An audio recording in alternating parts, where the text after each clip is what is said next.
அப்படின்னு நம்ம ஆண்டவரை நோக்கி பார்ப்போம். ஆண்டவர் நம்மோடு பேச இந்த மாதத்திற்குள்ளாக தேவன் நம்மை அழைத்து வந்திருக்கிறார். ஏசப்பா, நீங்க எங்களோடு பேசுங்க.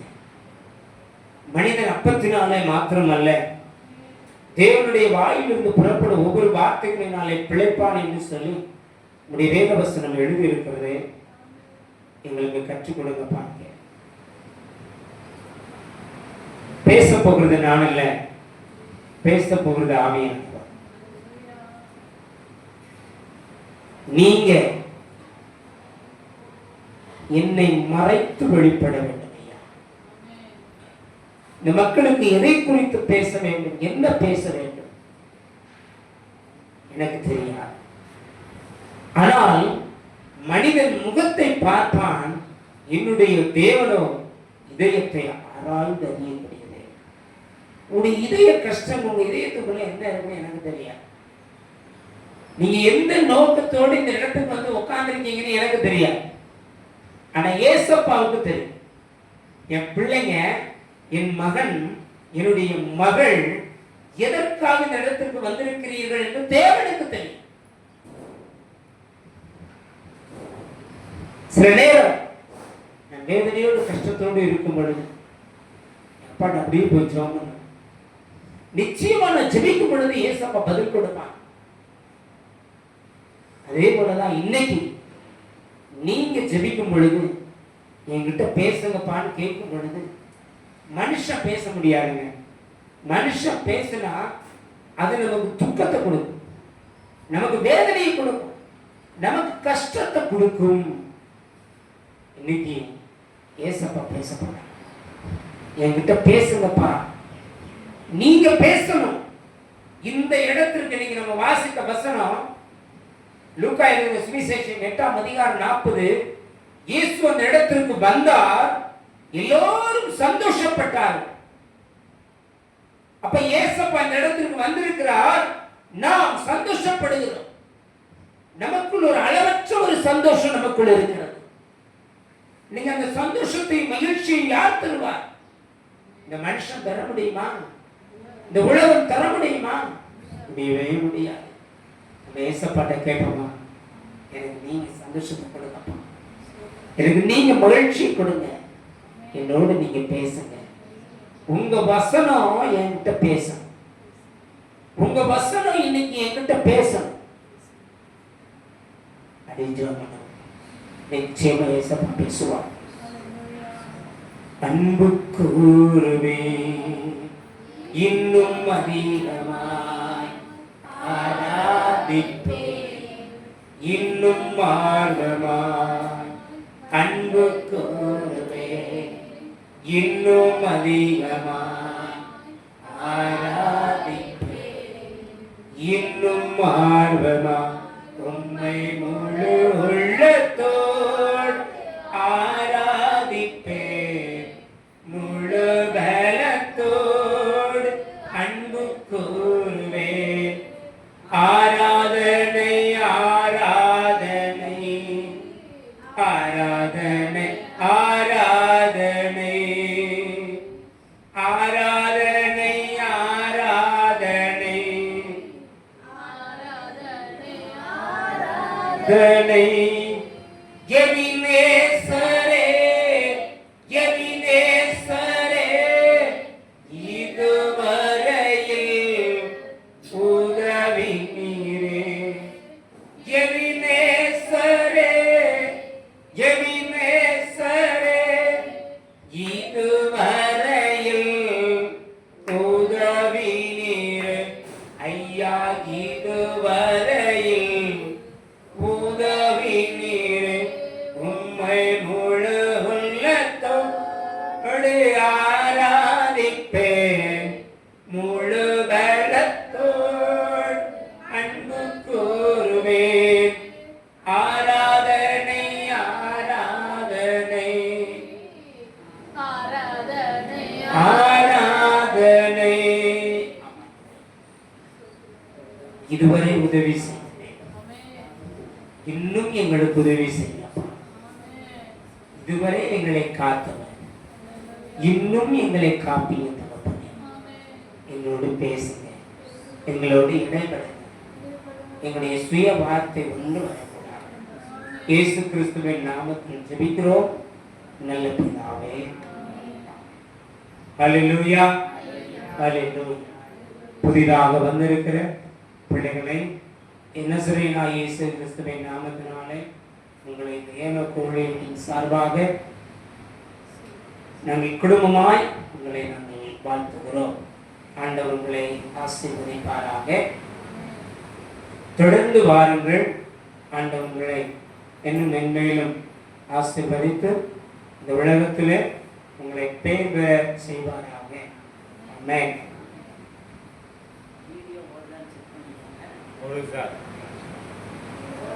இந்த நாளிலும் கூட லூக்கா எழுதின சுவிசேஷம் 8ஆம் அதிகாரம் 40ஆம் வசனத்திலிருந்து 56 வரை படித்ததை கேட்டோம்.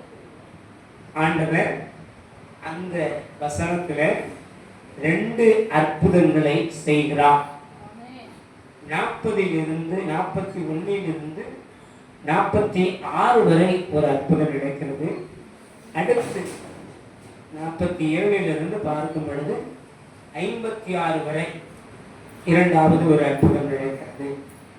லூக்கா எழுதின சுவிசேஷம் 8ஆம் அதிகாரத்தை நீங்கள் முழுமையாக படித்து பார்த்தால் உங்களுக்கு அது புரியும். நிறைய அற்புதங்களை ஏசப்பா வாழ்க்கையில செய்திருக்கிறார். அவர் வாழ்ந்த காலகட்டத்தில், உலகத்திலே வாழ்ந்த காலம், மனிதனாக தன்னுடைய ஊழியத்தை செய்த காலகட்டத்தில் ஆண்டவர் நிறைய அற்புதங்களை செய்ததை நாம் பார்க்க முடிகிறது. எனக்கு அன்பான சகோதரனே, சகோதரியே, இன்னைக்கு நம்ம பார்க்கும் பொழுது லூக்கா எழுதின சுவிசேஷம் 8ஆம் அதிகாரம் 40 வாசிப்போம். அதுல நமக்கு ஒரு பெரிய ஒரு காரியத்தை தேவன் நமக்கு காண்பிக்கிறார். 8:40 எடுத்தவர்கள் வாசிங்கள். இயேசு திரும்பி வந்தபோது ஜனங்கள் எல்லாரும் அவரை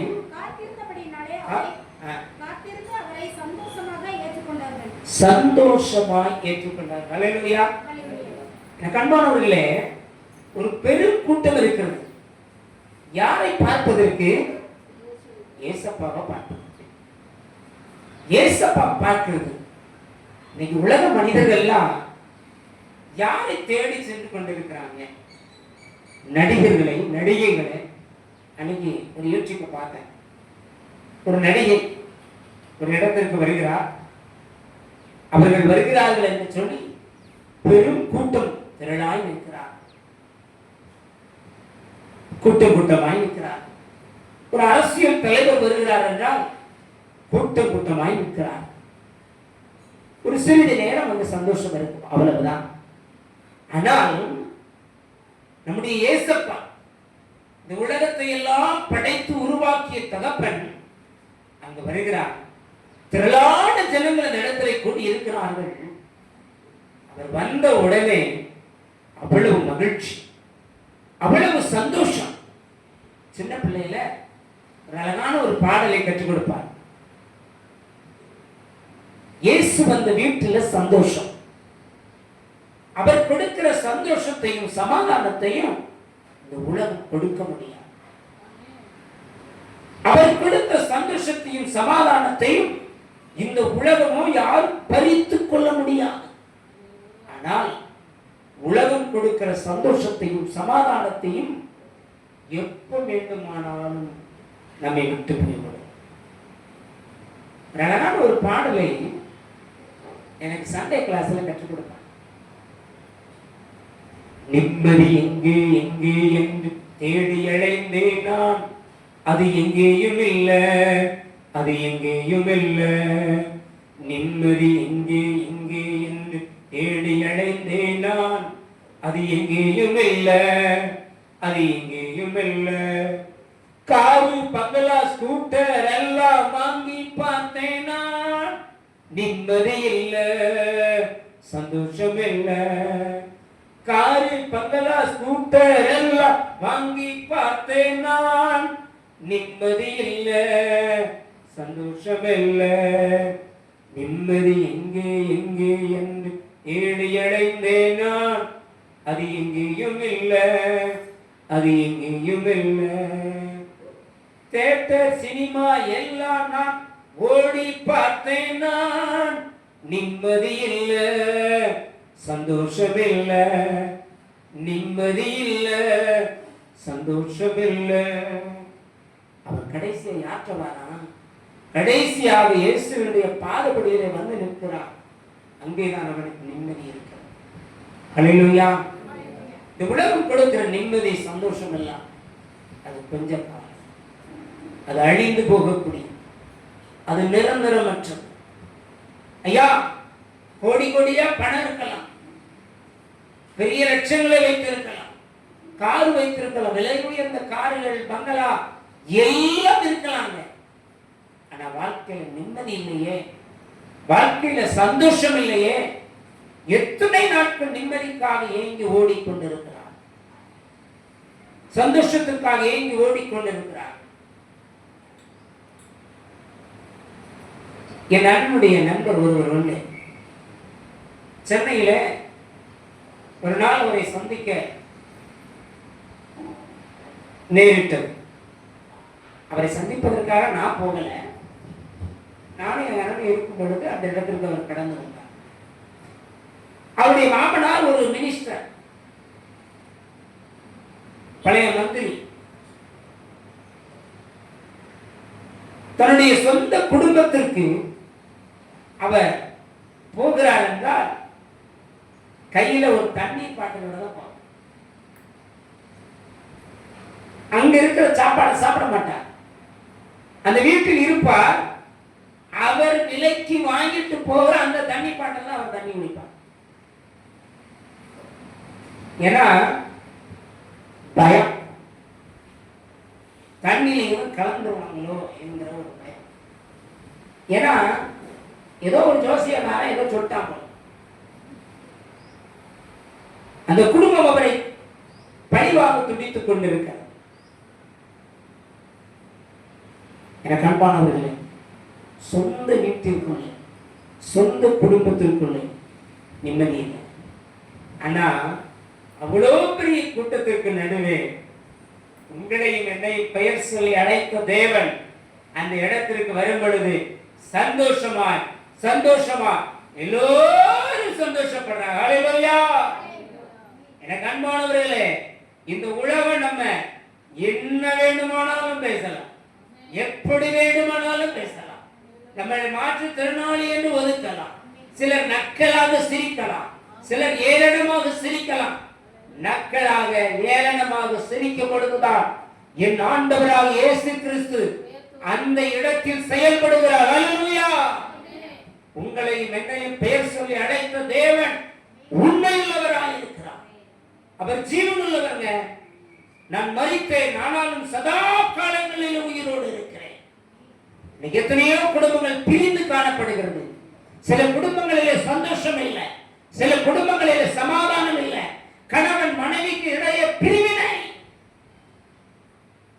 கணவன் மனைவி ஒற்றுமையாக இருந்தால் ஏதோ ஒரு சத்துரு உள்ளே நுழைந்து விடுகிறான், குடும்பத்தை பிரித்து விடுகிறான். குடும்பங்கள்ல நிம்மதி இல்லை, சமாதானம் இல்லை. ஆனா காரணம் என்ன தெரியுமா? அந்த குடும்பத்துல ஜெபம் இல்லை. அந்த குடும்பத்துல என்ன இல்லை? ஜெபம் இல்லை. நம்ம ஏசப்பாவை தேடுறது இல்லை. நாம் தேடுவது எல்லாம் இதையோ தேடிக்கொண்டு போறோம். எனக்கு அன்பானவர்களே, ஆண்டவர் சொல்ல சொன்ன, ஆண்டவர் எடுத்துட்டு வந்த காரியம் வேற, ஆனா ஆண்டவர் இப்ப நடத்தி கொண்டிருக்கிற காரியம் வேற. இன்னைக்கு நிறைய குடும்பங்கள வியாதி, வியாதியினால குடும்பம் பிரிந்து விடுகிறது, பலவீனத்தினாலே குடும்பம் பிரிந்து விடுகிறது. ஐயோ, என் கணவன் பலவீனப்பட்டிருக்கிறான், இனி இவனோடு நான் வாழ முடியாது என்று சொல்லி குடும்பம் பிரிந்து விடுகிறது. ஆக்சிடென்ட்ல கைகளையோ கால்களையோ கண்களையோ இழந்து விட்டால் மனைவி விட்டு சென்று விட்டார். இல்லை என்றால் மனைவி ஒரு விதத்தில் பாதிக்கப்பட்டு விட்டால் கணவன் தன்னுடைய பிள்ளையை விட்டு பிள்ளையோடு என்ன செஞ்சினான், மனைவியை பிள்ளையை விட்டு கடந்து சென்று விடுகிறான். ஒரு மாயான உலகத்தில் நாம் வாழ்ந்து கொண்டிருக்கிறோம். ஒரு பொய்யான உலகத்தில் வாழ்ந்து கொண்டிருக்கிறோம். இன்னைக்கு அந்த குடும்பத்திற்குள்ள எல்லாம் ஏசப்பா உள்ள போறாங்க. இந்த நேரத்தில் யாரெல்லாம் கூப்பிடுறீங்களோ அந்தந்த குடும்பத்துக்குள்ள ஏசப்பா உள்ள வராங்க. ஹல்லேலூயா. ஏசப்பாவுக்கு நம்ம இடம் கொடுக்கறதை விட்டுட்டு உலக பிரகாரமான தேவையில்லாத விக்கிரகங்களுக்கும் மந்திரவாதிகளுக்கும் பூசாரிகளுக்கும் இடம் கொடுத்து கொண்டிருக்கிறோம். நம்ம ஏசப்பாவுக்கு இடம் கொடுக்க வேண்டும். எனக்கு அன்பானவர்களே, 41 வாசிப்போம். 8:41.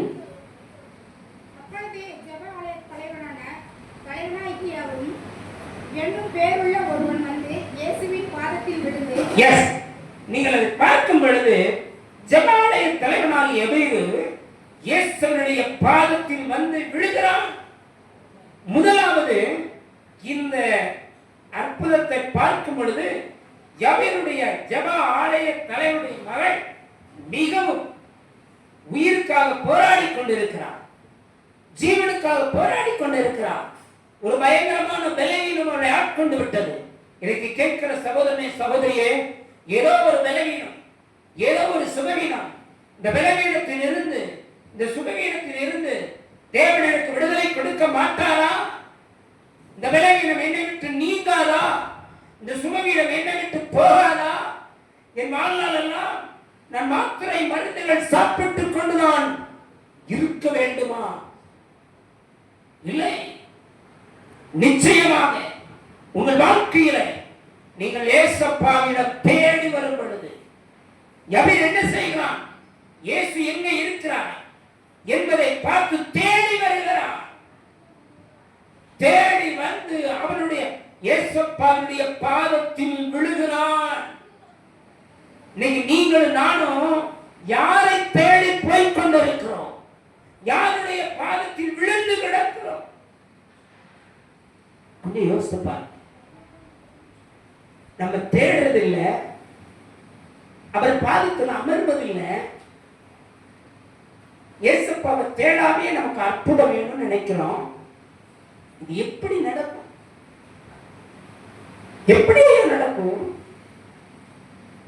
நம்ம யாருக்கு முக்கியத்துவம் கொடுத்து கொண்டிருக்கிறோம்? எனக்கு அன்பான சகோதரனே சகோதரி, முதலாவது நீ முழு மனதோடு இயேசுப்பாவை தேடு.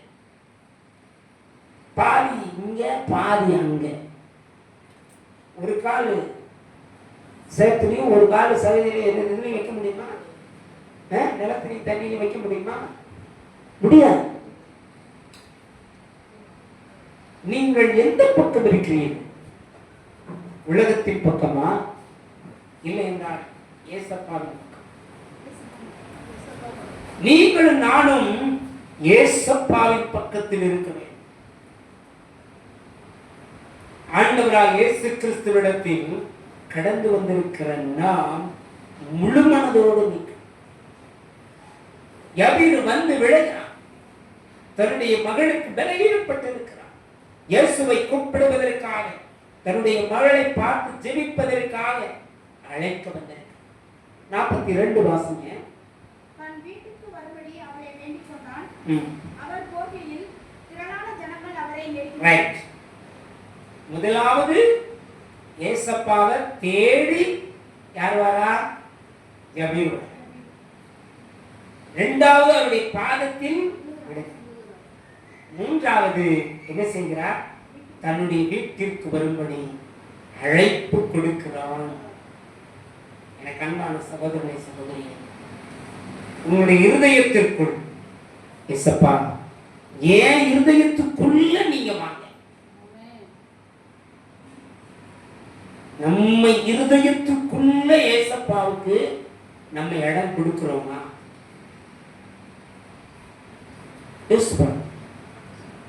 இப்ப எதுக்கோ நம்ம இடம் கொடுத்துட்டோம். இதுவரை நீ கொடுத்திருக்கலாம். இன்றையிலிருந்து இந்த நொடிப்பொழுதே ஏசப்பா, என் இருதயத்தை நான் உமக்கு திறந்து கொடுக்கிறேன். என் இருதயம் உமக்குரியதையா. ஆண்டவர் நம்மளை அவரை துதிப்பதற்காகவே படைத்திருக்கிறார். ஹல்லேலூயா. ஆமா, காலையில பறவைகள்லாம் எப்படி கடவுளை துதிக்கிறது, குயில் அழகாக பாடுகிறது, மயில் அழகாக ரெக்கையை விரித்து ஆடுகிறது. காலையில் நீங்க பாருங்க, சந்தோஷமா. ஆகாயத்து பறவைகளை கவனித்துப்பார். அவைகள் விதைப்பதும் இல்லை, அவைகளை பிழைப்பூட்டுகிற பரமபிதா நம்மையும் பிழைப்பூட்டுவது அதிக நிச்சயமாக அல்லவா? ஆகாயத்து பறவையை கவனித்துப்பார். விதைப்பதில்லை, அவை அறுப்பதில்லை. ஆகாயத்து பறவை கவனித்துப்பார். விதைப்பதில்லை, அவை அறுப்பதில்லை.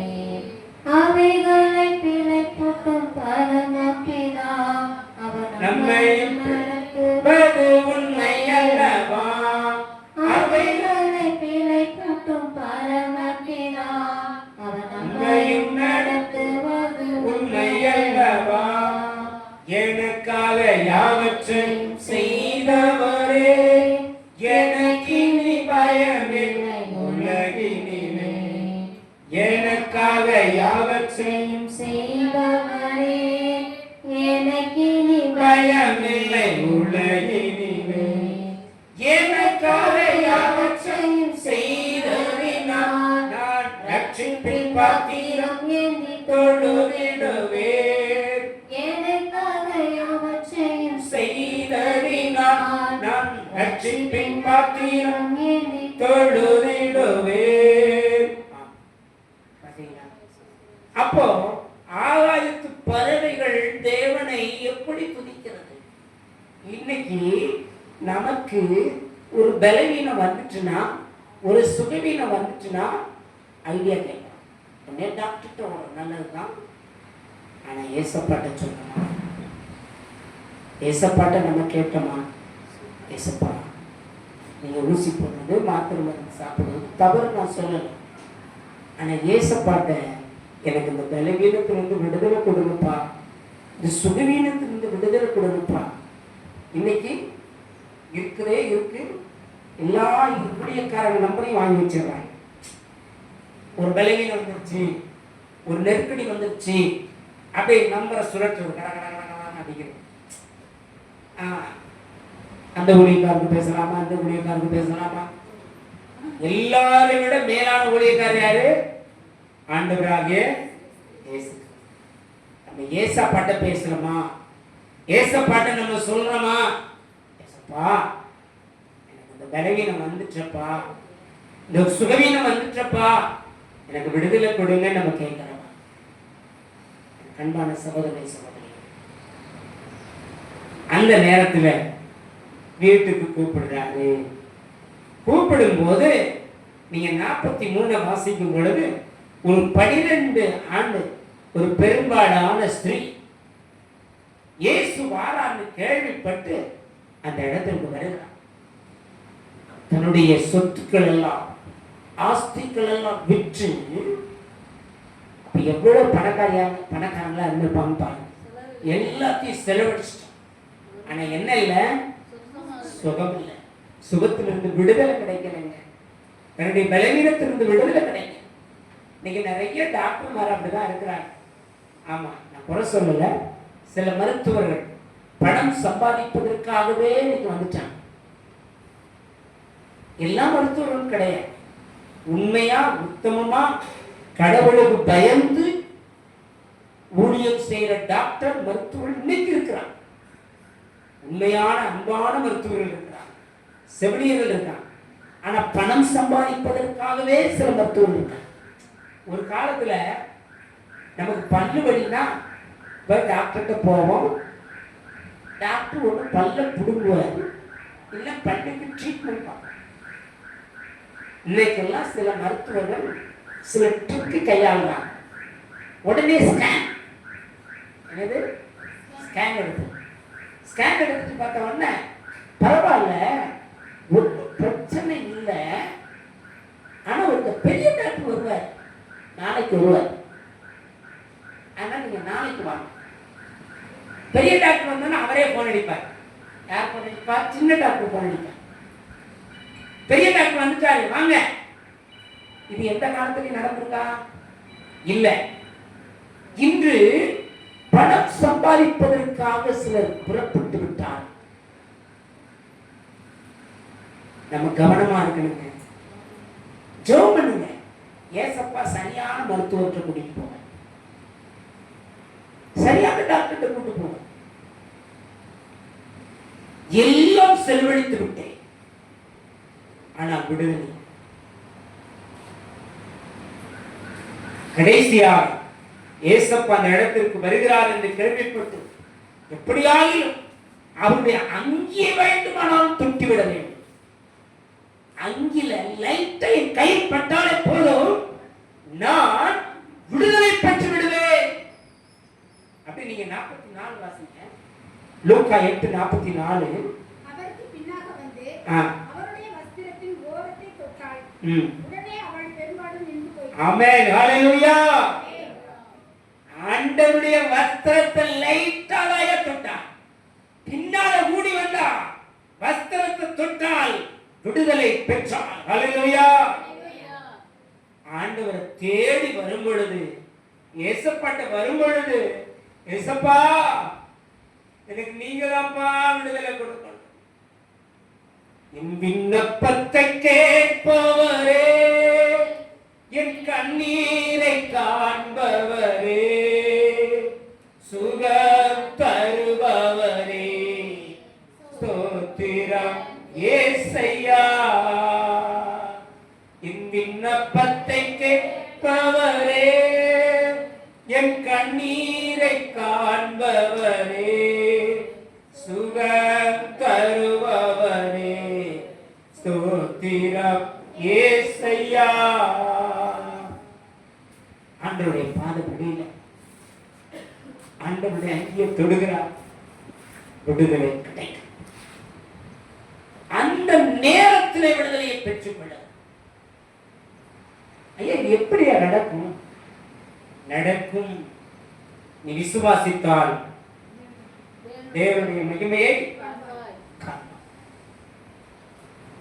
2015ஆம் ஆண்டு ஜூன் மாதம் திருச்சி வாசன் மருத்துவமனையில என்னுடைய வலது கண்ணிலே ஒரு சிறிய ஆபரேஷன். அப்பொழுது நானும் என்னுடைய மனைவி, என்னுடைய குழந்தை ஒரு 9 மாதம் இருக்கும் என்று நினைக்கிறேன். ஜூன் மாதம் கை குழந்தை. யாரும் எங்களுக்கு அந்த தெரியாது. புதுக்கோட்டை மாவட்டத்திற்கு நான் பணிபுரிவதற்காக என்னுடைய முதல் அப்பாயின்மெண்ட் புதுக்கோட்டை மாவட்டம். அங்கு அவர் ஒரு ஊழியக்காரர் தான் அந்த டாக்டர் சிபு. என்னுடைய வலது கண்ணில் கண்ணீர் பை அடைப்பு வந்துவிட்டது. அந்த கண்ணீர் பை அடைப்பு என்னை ரொம்ப வேதனைப்படுத்தும். கண்கள்லாம் வீங்கிரும். அது வீங்கி 3 நாட்கள் அது ரண வேதனை. அந்த மூக்கு எலும்பு ஒட்டி இங்கனக்குள்ள இருக்கிறதுனால பயங்கர வேதனை. அது பழுத்து அது ஜலமா வெளியே வந்தாதான் பெரிய நினைவு கிடையாது. எப்படி 2 மாதத்துக்கு ஒரு முறை அது வீங்கிடும். அப்போ அந்த கண்ணீர் பையை ரிமூவ் பண்ணணும்னு சொல்லிட்டாங்க.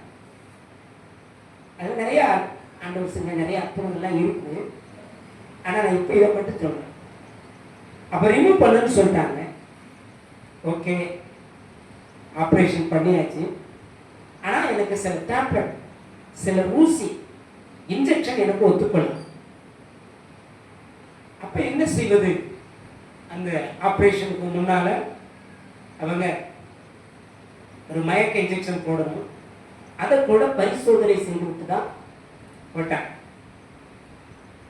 அதுக்கப்புறம் தான் எங்க ஆபரேஷன் தேர்வு கொண்டு வந்தாங்க.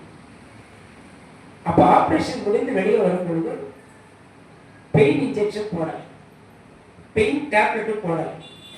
ஏன்னா எனக்கு பெயின் இன்ஜெக்ஷனும் டேப்லெட்டும் ஒதுக்கல. ஒரு டிடி மட்டும் போட்டாங்க. அப்போ அந்த பெயின் இன்ஜெக்ஷன் போடலன்னா எவ்வளவு வேதனை இருக்கும் சொல்லுங்க, எவ்வளவு வேதனை இருக்கும். நான் பெயின் இன்ஜெக்ஷன் போடலைங்க. அப்பொழுது கண்ணீரோடு நான் இருக்கிறேன். 2 ஊழியக்காரர்கள் அழைத்தார்கள். ஒன்று, என்னை உங்கள் குடும்பத்தை ஊழியத்தை நேசிக்கக்கூடிய டாக்டர் நளினி அம்மா அழைத்து ஜெபித்தார். தாமசையான்னு புதுக்கோட்டை மாவட்டத்தில் ஒன்றுமே தெரியாத எங்களுக்கு அவங்க வீட்டை கொடுத்து அந்த தங்குவதற்கு இடம் கொடுத்த ஒரு ஐயா ஊழியக்காரங்க. அவங்களும் என்னை அழைத்து ஜெபித்தாங்க. 2 பேரும் ஜெபித்தாங்க, நாங்களும் ஜெபித்தோம். ஜெபம் பண்ணி முடிச்ச பிறகு அந்த கண்கள்ல ஒரு பயங்கரமான அரிப்பு. ஆபரேஷன் பண்ண இடத்துல வலிச்ச இடம் என்ன செய்யும், ஆபரேஷன் பண்ண இடம் என்ன செய்யும், வலிக்கும். அப்ப அரிப்பு வருகிறது, ஊரல் வருகிறதுனா என்ன அர்த்தம், புண்ணு ஆறும் பொழுது அந்த ஊரல் வரும். அந்த நேரத்துல ஒரு பயங்கரமான அரிப்பு ஊரல். ஆனால் எல்லாம் பிளாஸ்டிக் போட்டிருந்ததுனால ஒன்றும் பண்ணலை. ஆண்டவர் அந்த வேதனையை மாற்றி போட்டார். ஹல்லேலூயா. அவருக்கு தெரியுங்க, என் பிள்ளைக்கு இது ஒத்துக்கிடாது என்று என் தேவனுக்கு தெரியும். நம்மால ஒரு 5 கிலோ வெயிட் தான் தூக்க முடியும்னா, இப்ப நம்ம பிள்ளைங்க இருக்கு, நம்ம பிள்ளை ஒரு 5 கிலோ வெயிட் தான் தூக்க முடியும். நம்ம ஒரு 10 கிலோ வெயிட் தூக்கி வைப்போமா? திராணிக்கு மேலாக சோதிக்கப்பட ஒரு நாளும் விடமாட்டார். திராணிக்கு மேலாக சோதிக்கப்பட ஒரு நாளும் விடமாட்டார். தப்பிச் செல்ல வழி செய்வார், நாம் தப்பிச் செல்ல வழி செய்வார். உங்கள் துக்கம் சந்தோஷமா மாறும், உங்கள் கவலை கண்ணீர் எல்லாம் மறைந்து விடும். கலங்கிடவே வேண்டாம், நீ கலங்கிடவே வேண்டாம், கலங்கிடவே வேண்டாம், நீ கலங்கிடவே வேண்டாம். ஆண்டவரை தொழுகிறார். ஏசப்பா கேட்கிறாரு, என்னை தொட்டது யார், என்னை தொட்டது யார்? அங்க ஒன்றாவது சிறுசனைங்க கூட்டம் நிறைய இருக்குங்க. கூட்டத்தில் யாராச்சும் நெரிச்சிருப்பாங்க, நீ யாராச்சும் கைப்பற்றிருக்கணும். இல்லை, என்னிலிருந்து என் வல்லமை புறப்பட்டது, என்னிலிருந்து வல்லமை புறப்பட்டது. அப்பொழுது பயந்து ஓடி வருகிறார். ஐயே சுவாமி, இயேசுவே, நான் தான் தொட்டேன், நான் தான் தொட்டேன். என்னுடைய நிலைமை இவ்வளவு பரிதாபமாக இருந்தது, என்னுடைய நிலைமை இவ்வளவு பரிதாபமாக இருந்தது. நான் எவ்வளவு செலவழித்தேன், எனக்கு வியாதியிலிருந்து விடுதலை இல்லை, பலவீனம் என்னை சூழ்ந்து கொண்டது. 12 ஆண்டுகள் நான் பட்ட வேதனைக்கு அளவே இல்லை. உம்மை தொட்டேன், விடுதலையை பெற்றுக்கொண்டேன், வல்லமை நான் உணர்ந்தேன். ஹல்லேலூயா. இதுதாங்க ஏசப்பா. இதை சொன்னா மதமாற்றுகிறான் என்று சொல்லுகிறார். நோ, நம்ம யாரையும் மதமாற்றல, உண்மையான மார்க்கத்தை நாம் சொல்லிக் கொடுக்கிறோம், அவ்வளவுதான். நீங்க நம்ம செய்கிற சமூக பணியை மற்றவங்க செய்யட்டுமே, செய்ய மாட்டாங்க, செய்ய முடியாது. ஏனென்றால் அந்த அன்பு இயேசுவினுடைய அன்பு. நீங்க நான் சில இடத்துல நம்ம கோபப்படுவோம், சில இடத்துல கோபப்பட்டது உண்டு. ஆனா அவங்க அடுத்து வரும் பொழுது அந்த கோபமெல்லாம் போயிடும். காரணம் என்னன்னா அந்த இயேசுவினுடைய நம்ம அப்படியே நம்ம எழுந்து நிற்போம். நாளைய அடுத்த வாரம் அடுத்த பகுதியை நம்ம பார்ப்போம். அப்படி தேவ சமூகத்திலே அந்த பெரும்பாலான ஸ்திரீக்கு விடுதலை கொடுத்த தேவன் இன்னைக்கு நமக்கு விடுதலை கொடுக்கும். அந்த பெரும்பாலான ஸ்திரீக்கு விடுதலை கொடுத்த தேவன் நீங்க கேட்கணும். அப்படி நம்ம எழுந்து நிற்போமா தேவ சமூகம்? அப்படி ஒரு தாய் தேற்றுவது போல் என்கிற பாடலை பாடுபொழுது நம்ம ஒப்பு கொடுப்போம். அப்படி இருந்து ஜெபத்திற்கு நேராக கடந்து போகிறோம். ஒரு தாய் தேற்றுவது போல் அப்படியே நம்ம பாடுறோம்.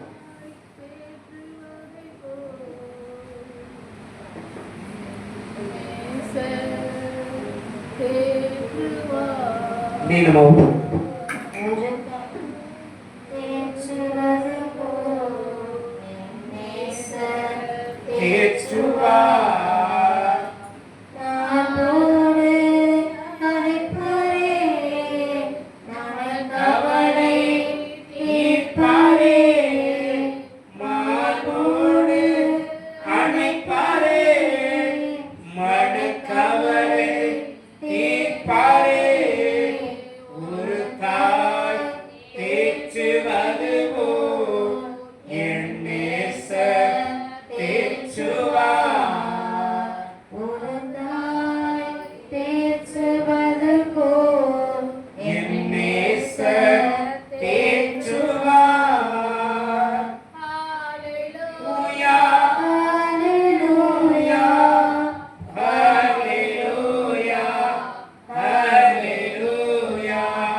இரக்கம் தயவு ஏசப்பா எங்களை பலப்படுத்து சுவாமி. எங்களை நடத்துனீங்கப்பா. வார்த்தைகளை கேட்பதற்கு எங்களுக்கு கிருபை செஞ்சீங்களேப்பா தகப்பனே. பெரும்பாடுள்ள ஸ்ரீயப்பா தகப்பனே 12 வருடமாய் அவள் பட்ட வேதனையப்பா, மெடிக்கல் செலவு அப்பா எல்லாவற்றையும் அவருடைய வஸ்திரத்தின் ஓரத்தை தொட்ட போது சுகம் கொடுத்தீங்களப்பா தகப்பனே. அது போல ராஜா இங்க பலவீனத்தோடு வந்திருக்கிற பிள்ளைகளை கர்த்தரப்பா நீங்க தொட்டு பூரண சுகப்படுத்துங்கப்பா. விடுதலை கொடுங்க. தேவனாலே கூடாத காரியம் ஒன்றுமே இல்லை சுவாமி. ஆமென் தகப்பனே. சோதரம் சோதரம் சோதரம் அப்பா. பேதுரு வீட்டுக்குள்ள நுழைஞ்சு மாவி ஜரத்தை எடுத்து போட்டீங்கப்பா. ஆமென் தகப்பனே. குஷ்ட ரோகத்தை எடுத்து போட்டீங்க ஏசப்பா. இன்றும் நீ ஜீவிக்கிறீங்கப்பா. இன்றைக்கும் தகப்பனே அப்பா நீங்க உயிரோடு கூட இருந்து அப்பா எங்களுக்காக சுமந்திருக்கிற தேவனாக இருக்கீங்கப்பா. யெகோவா ரப்பாவா இருக்கீங்கப்பா. உங்களுக்காக நன்றி செலுத்துகிறோம். ஆமென் தகப்பனே. சோதரம் சோதரப்பா. சரீரத்துல ஒரு விடுதலையை கொடுக்கிறாச்சா. ஆமென் தகப்பனே. மனதுருகி அப்பா கரம் நீட்டி அதிசயங்களை செய்கிறவரே அப்பா. இடுப்பு வேதனை பலவீனங்கள் தலைவேதனை அப்பா தலைவலியை கொண்டு வருகிற பிசாசின் போராட்டங்கள் தகப்பனே. சரீரத்துல பலவீனத்தை கொண்டு வருகிற பொல்லாத காரியங்கள் எல்லாவற்றையும் கூட கொடுங்க ராஜா. வயிற்று வலி அப்பா வயிற்று பகுதியிலே வேதனை கொண்டு வர பொல்லாத தகப்பனே சரீரத்துல வேதனையை கொண்டு வர எல்லாவற்றையும் ஏசப்பா நீங்க விடுதலை கொடுக்கும்படிக்கு நாங்க ஜெபிக்கிறோம்ப்பா. ஆமென் தகப்பனே. மனதுருகி அப்பா நீங்க கரம் நீட்டும்படிக்கு நாங்க ஜெபிக்கிறோம்ப்பா. சோதரம் சோதரம் சோதரம்.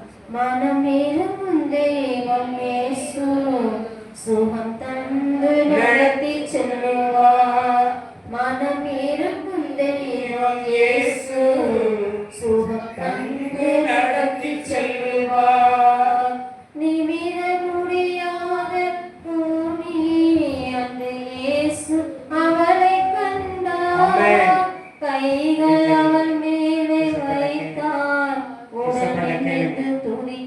செய்வார்.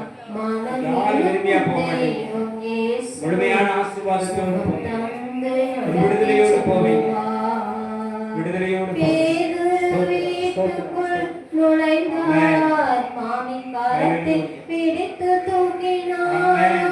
காய்ச்சல் உடனே நீவிற்று. அவர் கர்த்தர் தொண்டு செய்து மகிழ்ந்தார். மனம் இருக்கும் தெய்வம் இயேசு சுகம் தந்தை நடத்தி செல்லுவார். அவை நம்மளோட பலவீனத்துல இருக்கிற ஒவ்வொருத்தரும் அப்பா நீங்க பலன் கொடுங்கப்பா. சரீரத்துல பூரண சுகம் கொடுங்கப்பா. உழைப்பதற்கு பலன் கொடுங்கப்பா. வந்திருக்கிற ஒவ்வொருத்தரையும் பேர் பேராக ஆசீர்வதிங்கப்பா. வழி நடத்துங்கப்பா. உங்க கரத்துல நாங்கள் ஒப்பு கொடுத்து செவிக்கிறோம் சுவாமி. ஆமென் தகப்பனே. இயேசுவின் நாமத்தில் ஜெபிக்கிறோம். ஆமென். அன்பு தகப்பனே, திறமையான நல்ல மதியான வேலைக்காக உங்களுக்கு நன்றி செலுத்துகிறோம். இந்த பரிசுத்த ஓய்வு நாள் ஆராதனையில நாங்கள் ஜெபிப்பதற்கு தேவன் கொடுத்த கிருபைகளுக்காக பாக்கியங்களுக்காக உங்களுக்கு நன்றி ஆண்டவரே. நாங்கள் ஆண்டவரே இந்த வேளையில் ஐக்கியமாக குடும்பமாக நாங்கள் ஜெபிக்க தேவன் உதவி செய்கிற தகப்பனே. இந்த ஊழியங்களுக்காக கொடுக்கிற ஜெபிக்கிற உழைக்கிற அத்துறை பிள்ளைகளுக்காக நாங்கள் நன்றி செலுத்துகிறோம். ஏசப்பா, அவர்கள் எந்த நோக்கத்தோடு இந்த ஊழியங்களுக்காக கொடுக்கிறார்களோ அந்த நோக்கம் அவர்களுக்கு வெற்றியாக அமையட்டும். ஆமாம் ஆண்டவரே, இந்த இடத்திற்கு கடந்து வந்தவர்கள் முழுமையான ஆசீர்வாதத்தோடும் விடுதலையோடும் கடந்து செல்லட்டும். உம்முடைய ராஜ்யம் வரும் வரை உண்மையில் நிலைத்திருக்க உம்முடைய நாமத்தை உயர்த்தி பிடிக்க தேவன் உதவி செய்யும். இந்த வாரம் முழுவதும் நாம் உழைப்பதற்கு நல்ல சுகபலனை தாம். பிசாசி நாசமோச சாப பாவ தந்திரங்களுக்கும் மனிதனுடைய வன்கண்கள் இரட்சலின் ஆவி பொல்லாத பராமியின் கண்களுக்கும் வஞ்சக சூழ்ச்சியின் ஆவிகளுக்கும் இருமாப்பு நெருவிசார இரட்சலின் ஆவிகளுக்கெல்லாம் விளைக்கும் தண்ணீரையும் அப்பத்தையும் ஆசீர்வதித்து வியாதியை உங்களை விட்டு விளக்குவே என்று சொன்னேன். நல்ல ஆகாரங்களை கொடுத்து திருப்திப்படுத்தும். இந்த நாள் ஆகாரத்தை பொறுப்பெடுத்துக் கொள்ளும். இயேசு கிறிஸ்துவின் நாமத்தினாலே ஜெபிக்கிறோம் நல்ல பிதாவே. என் ஆத்துமாவே கர்த்தரை ஸ்தோத்திரி, என் உள்ளமையோட பரிசுத்த நாமத்தை ஸ்தோத்திரி. என் ஆத்துமாவே கர்த்தரை ஸ்தோத்திரி, கர்த்தர் செய்த சகல விவகாரங்களையும் மறவாதே. தேங்க்யூ.